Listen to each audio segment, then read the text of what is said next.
Bihari Vajpayee. Haraiya block सभागार हम ऐसे महामानवों का जन्मदिन आज सुशासन दिवस के रूप में मना रहे हैं, जिनके शासन, जिनके जीवन परिचय के बारे में यहाँ पर बहुत सारे वक्ताओं ने बहुत सारी बातें कही। शायद जो मुझको कहना था वो भी आप कह गए और जो मुझे अज्ञात था वो भी आप बता गए। लेकिन बस इतना कहना चाहूंगा कि अटल जी ने वो जीवन जिया है, वो शिक्षा इस देश को दी है कि अटल जी का सम्मान देश ही नहीं विश्व करता है। और अटल जी के बारे में मैं कहता हूं कि अटल कभी वो अपने सिद्धांतों से डिगे नहीं थे। अटल थे, भाजपा के वो दृष्टि पटल थे, अच्छे थे सब उनके काम, करता उनको विश्व सलाम, करता उनको विश्व सलाम। ऐसे श्रद्धेय पंडित अटल बिहारी वाजपेयी जो कि भारत रत्न से भी विभूषित हुए, जो भारत के तीन बार प्रधानमंत्री रहे, जिन्होंने भारत को परमाणु शक्ति संपन्न राष्ट्र की श्रेणी में खड़ा किया, जिन्होंने भारत के अंतिम व्यक्ति की भी चिंता की और भारत का राष्ट्रीय स्तर पर भी गौरव बढ़ाने का काम किया, जिन्होंने चाहे राष्ट्रीय स्तर पर स्वर्णिम चतुर्भुज का निर्माण हो और चाहे गांव को जाने वाली प्रधानमंत्री ग्राम सड़क योजना के जरिए लोगों को बेहतर यातायात की सुविधा दिलाने का काम किया हो, ऐसे श्रद्धेय अटल जी को मैं नमन बंदन अभिनंदन करता हूं। और ये कहना चाहूंगा कि अटल जी ने कभी सत्ता के लिए, कभी राम के लिए, कभी राष्ट्र के लिए सिद्धांतों से समझौता नहीं किया। सत्ता के बारे में आप लोगों ने बताया कि किस तरीके से वो चाहते तो अपनी सरकार बचा सकते थे, किस तरीके से चाहते तो कुछ दिन और कुर्सी पर बैठे रह सकते थे, लेकिन उन्होंने सत्ता को जब भी सिद्धांत आड़े आया तो लात मारने का काम किया। अभी चर्चा हुई कि अटल जी कभी बलरामपुर से प्रत्याशी हुआ करते थे, बलरामपुर में कभी उनके सामने सुभद्रा जोशी चुनाव लड़ा करती थी कांग्रेस। और सुभद्रा जोशी आपको तमाम राजनीतिक पार्टियों में, तमाम मॉडर्न महिलाएं आपको राजनीतिक दलों में मिल जाएंगी जो चुनाव में शायद भारतीय संस्कृति में चूड़ी बिंदी और साड़ी में दिख जाए, बाकी तो उनके बारे में पता करना मुश्किल हो जाएगा। जो अटल जी ने सुभद्रा जोशी के बारे में मंच से कहा था कि जब मैं जनता के बीच में जाता हूं तो लोग पूछते हैं कि जो कांग्रेस से बहन चुनाव लड़ने आई हैं ये विधवा है सधवा। अटल जी के उस बात का ये असर पड़ा कि अगले दिन जब सुभद्रा जोशी का मंच अटल जी के सामने लगता है तो भारतीय परिधान में, भारतीय संस्कार में चूड़ी रंग में और साड़ी में दिखाई देती हैं। अटल जी कहते हैं कि मैं चुनाव जीतूं या हारूं, आज हमारा सिद्धांत जीत गया, हम सिद्धांत के लिए जीते हैं, सिद्धांत के लिए मरते हैं, आज हमारी भारतीय संस्कृति जीत गई। ऐसे सिद्धांत प्रेमी श्रद्धेय अटल बिहारी वाजपेयी जी थे। अटल जी का अगर राम के बारे में हम चर्चा करें तो ये कहा जा सकता है कि अटल जी का एकमात्र जीवन का ही लक्ष्य दिखाई देता है कि हिंदुस्तान में रमाए तन मन है, हिंदुत्व हमारा जीवन है, हिंदुत्व हमारा जीवन है। उन्होंने राम के लिए जिया, उन्होंने राष्ट्र के लिए जिया, उन्होंने सिद्धांत के लिए जिया, उन्होंने सुशासन के लिए जिया। उन्होंने कभी जाति, धर्म या पार्टी विशेष को लेकर के दुराग्रह की भावना से कोई काम नहीं किया। यही कारण है कि आज उन्हें विरोधी दलों के लोग ही नमन करते हैं।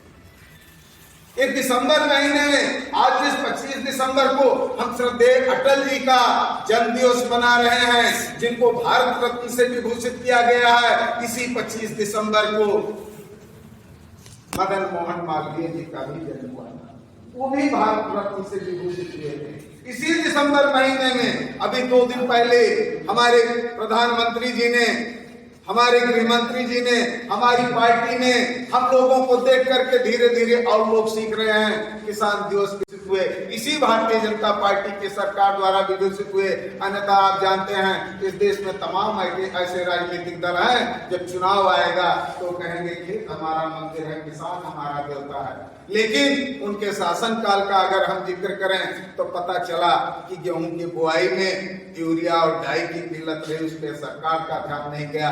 और जब मड़ाई की स्थिति आई तो डीजल का किल्लत रहा। और हमारा हरैया तो छावनी पेट्रोल टंकी के विवाद को कभी भूल ही नहीं सकता।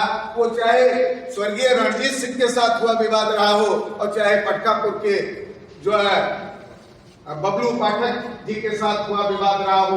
वो हम लोग छोटे छोटे से थे, लेकिन उस घटना को सुन के रोंगटे खड़े हो जाते थे। लेकिन हमारी सरकार ने, चाहे वो अटल जी की सरकार हो, चाहे मोदी जी की सरकार हो, और चाहे हमारे द्वारा समर्थित कोई अन्य सरकार बनी रही हो, वास्तव में अगर गौर किया जाए तो किसानों के इसमें अच्छे दिन आए। यूं ही भारतीय जनता पार्टी में अच्छे दिन का नारा नहीं लगता। और न केवल देश के किसानों को सम्मान दिया गया, अपितु किसानों के मसीहा कहे जाने वाले चौधरी चरण सिंह को भारत रत्न से नवाजा गया। दिसंबर महीना जब समाप्त होता है तो नए साल का आगाज होता है। इस दिसंबर महीने में जन्मे श्रद्धेय अटल बिहारी वाजपेयी, मदन मोहन मालवीय और चौधरी चरण सिंह भारत रत्न से विभूषित ही नहीं हुए। इन्होंने एक नए युग का सृजन किया, एक नए युग का इतिहास लिखने का काम किया। ऐसे में हम कह सकते हैं कि अटल चरण मालवीय हमारे प्रेरणा स्रोत हैं। हम इन्हीं के पद चिन्हों पर चल करके अखंड भारत के सपने को साकार करने का काम करेंगे। और निश्चित तौर पर अगर हम इनके मार्ग पर चलने का काम किए तो भारत वो दिन दूर नहीं। अभी एक महाकुंभ को लेकर के एक कार्यक्रम बस्ती में हुआ था। वहां पर वक्ताओं ने बताया कि भारत 2047 तक विश्व के सबसे बड़ी अर्थव्यवस्था का केवल सपना नहीं देखा और दिखा रहा है, क्योंकि वर्तमान में भी जो हमारे प्रधानमंत्री माननीय नरेंद्र मोदी जी के नेतृत्व में सरकार चल रही है, वो सपना देखते नहीं है, वो सपना भूलते नहीं, वो सपने को साकार करने के लिए काम करते हैं। आज भारत विश्व की चौथी बड़ी अर्थव्यवस्था बन चुका है। अन्यथा 5 बड़ी अर्थशक्तियों से हम पीछे रहते थे। लेकिन वो दिन दूर नहीं कि जब अटल जी के पदचिन्हों पर चल करके भारतीय जनता पार्टी के नेतृत्व में यह भारत अपने गौरवशाली इतिहास को पुनः, गौरवशाली अस्तित्व को पुनः प्रतिस्थापित करेगा और भारत विश्व में अग्रणी बनेगा, भारत विश्व गुरु बनेगा।